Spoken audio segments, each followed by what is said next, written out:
Hello and welcome to our review of Veronica Mars. I'm Paul, And I'm Dave. and this week we're discussing the episode Kanes and Abels. This episode originally aired April 5th, 2005. Let us start off with the video game releases around this time. March 30th, if you had a PS2, you could go pick up a game called Red Ninja End of Honor. I think we might have covered that last week, actually. Oh, well, whatever. Yeah. March 31st was a pretty big release. If you had a PC, PS2, Xbox, or GameCube, you could pick up Tom Clancy's Splinter Cell Chaos Theory. Yes, very much so. With a stupid amount of advertising for it. Yes. Did you play any of the Splinter Cell games? I don't remember. Surprisingly enough, no. It was one of the particular series that I never got caught up in. Yeah, it's one I've always wanted to play but never got around to. Hmm. I keep hoping that they're gonna do something with Splinter Cell because I feel like it's been a minute since we got a new Splinter Cell. Yeah, it seems about right, but it's not exactly on my radar if there's been anything recently. Let's just. Oh, yeah, the most recent one was in 2013, so it's definitely been a while. Hmm. So, yeah, make another Splinter Cell, Ubisoft. Alrighty. Moving on to April 3rd, if you had an Xbox, you could go pick up Doom 3.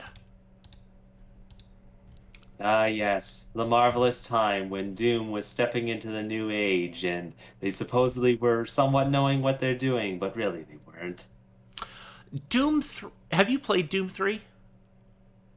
No, it's the case of knowing the bits about it and seeing some gameplay of it, and kind of the case of understanding for at the time, but also kind of the case of it's caused some problems. Yeah, so the first two Doom games, for those of you who don't know, which I don't know how you wouldn't, but the first two main Doom games were very much just like run and gun first person shooters. Hmm. And then they made Doom 3, where they tried to make it like a survival horror game more. Yeah, yeah. And then they didn't touch Doom for quite a while, and then they made the 2016 one, which went back to its more run and gun roots. I still Pretty like much the case. I still like Pretty Doom much. 3. Oh, okay. Yeah, Um, understandable. I I'm not think too sure if it was the case of their specifics of the actual survivor horror aspects that they used with it were at least decent enough. Just kind of the case of why did you use the Doom series? Yeah, I think Doom 3 would have been much better received if it wasn't called Doom 3. Yeah, yeah. But additionally, very much thankful for the reboot. The traditional thought of the people playing the first two original Dooms and being like, man, that'd be nice to play again with the actual graphics and stuff that we have nowadays. Yes, Doom 2016 is very, very good. I haven't played Eternal, though. Not yet. Anyway, also on April 3rd, if you're a PC gamer, you could pick up the expansion to Doom 3 Resurrection of Evil.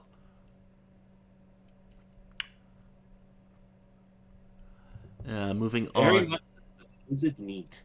Yes, moving on to April 5th, if you had a PS2, you could pick up Rise of the Kasai.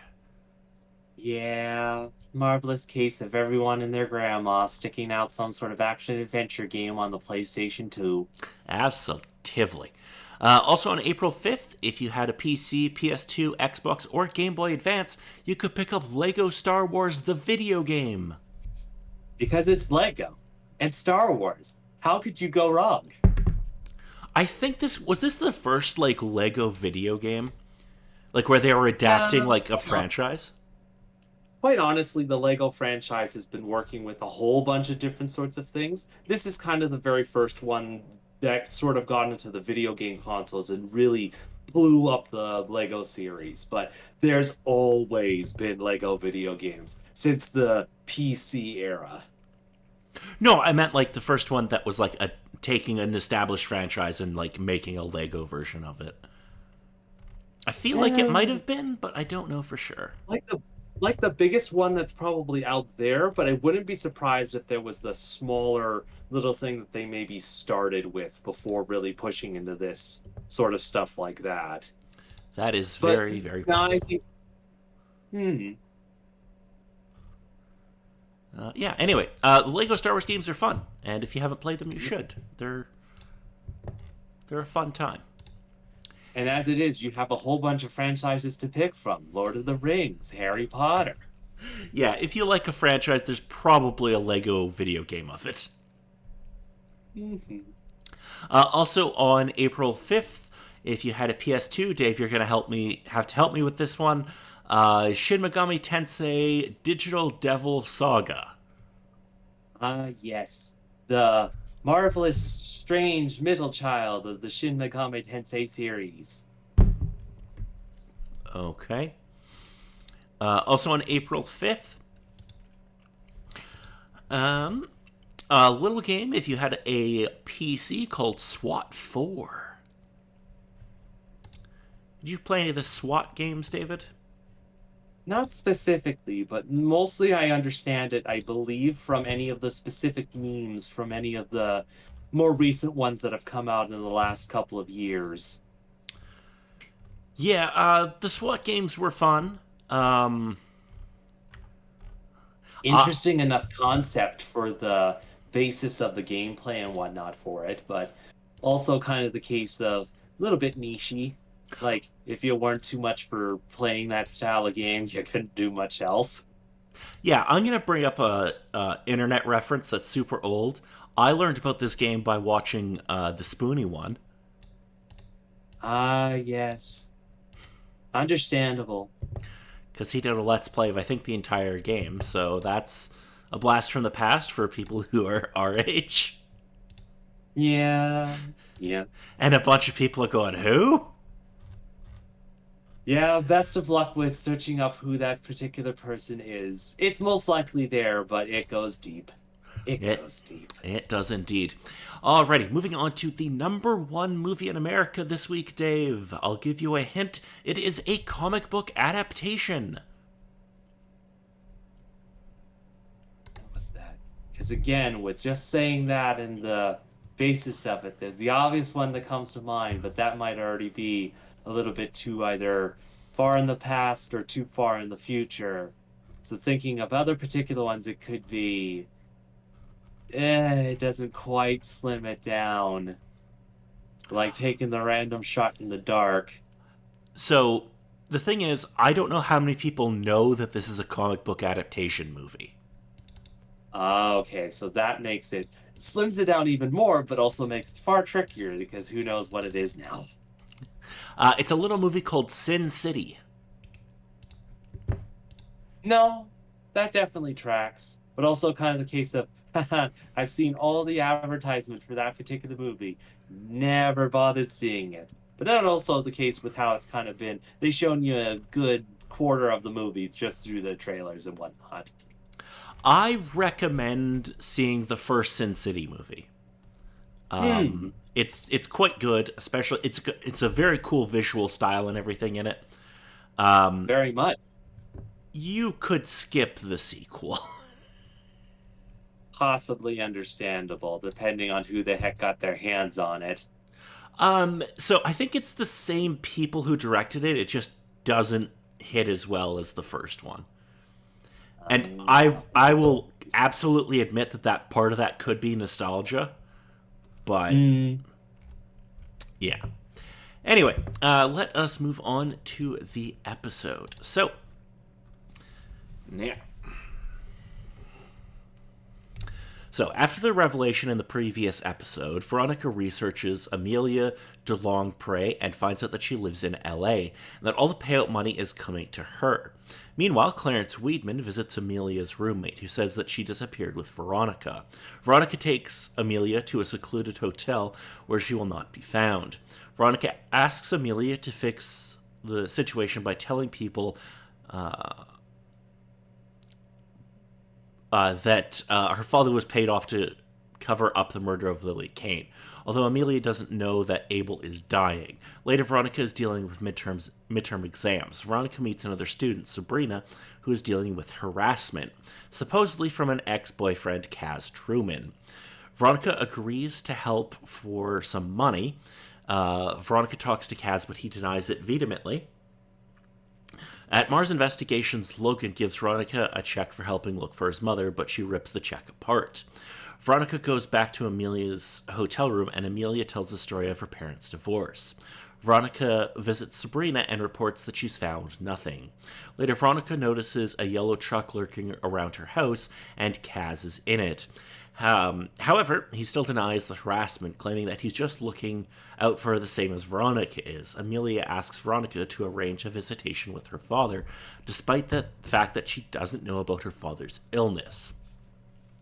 A rival detective, Vinny, offers to give Veronica and Keith some of his cases. Veronica goes to a ceremony for a scholarship dedicated to Lily. Knowing what she knows now, Veronica imagines potential situations for Lily's murder. Veronica goes to the spot where Lily was murdered. Sabrina points out Hamilton Cho, who was recently bid out Sabrina for valedictorian, and Veronica investigates him. Veronica puts a tracker on Hamilton's car. Clarence Weedman visits Keith, asking if he knows where Amelia de Longpre is, but he denies it. That night, Veronica talks to Keith and reveals that she's still on the case. Although Keith is as far along in the case as she is, Keith says that he believes that Jake Kane called Clarence Weedman after he discovered Lily's body. Sabrina calls Veronica, reporting a car alarm that won't stop. Veronica talks to Logan and reveals Duncan's epilepsy. Logan tells her that one time Duncan, in an epileptic seizure, almost killed Jake. Veronica begins to suspect that Vinny is behind the Sabrina case as she tracked the car alarm to his ex-wife. Veronica plants a video tracker in his office, but Veronica suddenly figures out that Hamilton Cho's father hired Vinny to harass Sabrina without his son's knowledge. In the end, Hamilton gives up the valedictorian race, but he is okay with it. Amelia has the settlement papers at her hotel before she is interrupted by Clarence Weedman, who says that Veronica is a fraud. When Keith and Veronica go to the hotel room, they find Clarence, who says that Amelia has finalized the settlement and left. To cheer her up, Keith shows Veronica his evidence for the Lily Kane case. Keith flashes back to his first interview with Jake and Celeste, where he found out that they were going through a load of laundry, despite the fact that the pair have 2 full-time housekeepers. Keith found a soccer uniform in the dryer, suggesting that Duncan, who is a soccer player, had killed Lily before they had killed Lily, and they were washing Duncan's uniform to remove the blood. So, what do we think of this episode, Dave? Man, there's a interesting sort of split between the episode with the 2 stories. It was interesting enough with the school side of the story of going through testing, seeing the interesting concern of what sort of stuff they go through, as well as just Vinny. Despite the fact that Vinny was painted as a villain within the episode, he was so fun just having him be part of the case, as well as antagonizing them for helping out with additional cases that he had on his hand, as well as figuring out Veronica's plan while not really figuring it out. But I believe, but then also the case of, just case trying to figure out the murder case with things because things seem to go fairly well or whatnot, but then everything kind of goes sideways, and it's just and then just throwing the other particular wrench into the things, and it's making sense of stuff, and it's possible, but it's not quite enough, and it's just oh god. Yes. So there's a couple of important things to keep in mind from this episode. So we know that Amelia de Longpre has money. She thought that it was stock owned by her father, Abel Kuntz, when it's actually that has been money that was paid to him by the Kane family. Now we don't definitely know why, but we suspect that it's for Abel to take the fall for one of the Kanes. Clarence Weedman tracks down Amelia before she can give Veronica the papers showing who paid off Abel, and tells Amelia that her father is dying, which is something Veronica didn't do, and Amelia has now left with the money. So we don't know where she is. Yeah.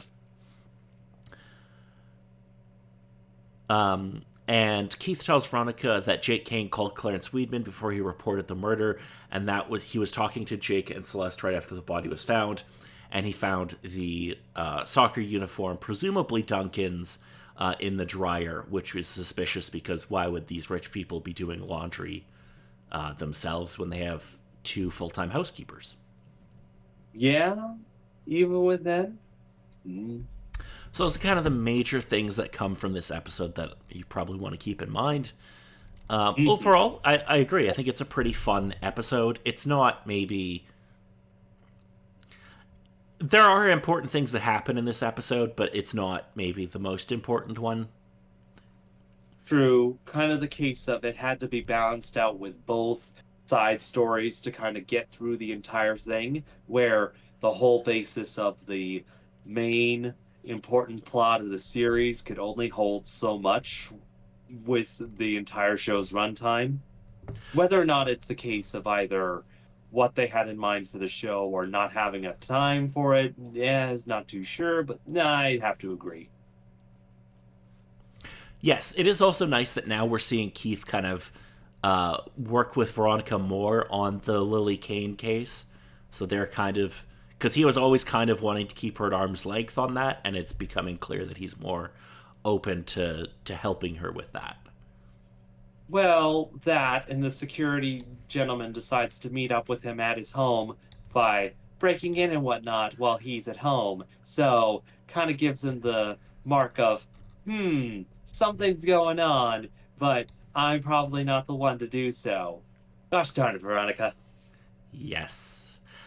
So yeah, this was a fun episode, and Hmm. this is around the time when this episode aired that they got picked up for a second season. Well, that's definitely good to hear. Yes. So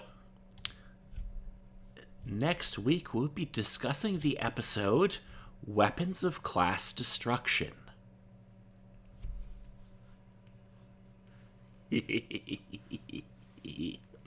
Okay. In this episode, we're going to have Veronica investigating persistent bomb threats at her school. Meanwhile, Keith is going to begin dating Alicia, who is what's his name? I'm totally blanking on his name. Veronica's friend's mom. Uh, Oh, yes, I with can't. the. I can't think of his name right now. Mhm. There's also going to be two guest stars. One that was probably a bigger deal at the time, and one that I was super happy to see, even though it's only going to be for one episode. Mm, mm. So, until next time, I'm Paul. And I'm Dave.